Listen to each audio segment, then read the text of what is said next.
கர்த்தருடைய பரிசுத்த நாமத்துக்கு ஸ்தோத்திரம். கர்த்தர் நல்லவர். யோவேல் 2ஆம் அதிகாரம் 23ஆம் வசனம். இயேசுவின் நாமம் மட்டுமே மகிமைப்படுவதாக. சீயோன் குமாரரே, உங்கள் தேவனாகிய கர்த்தருக்குள் மகிழ்ந்து களி கூறுங்கள்.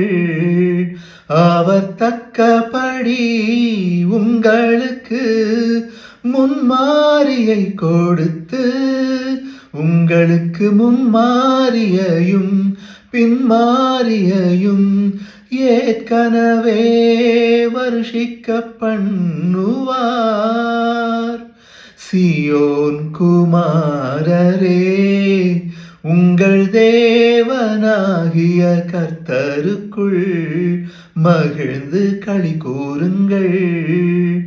அவர் தக்கபடி உங்களுக்கு முன்மாரியை கொடுத்து, உங்களுக்கு முன்மாரியையும் பின்மாரியையும் ஏற்கனவே வருஷிக்க பண்ணுவார். கர்த்தர் நல்லவர்.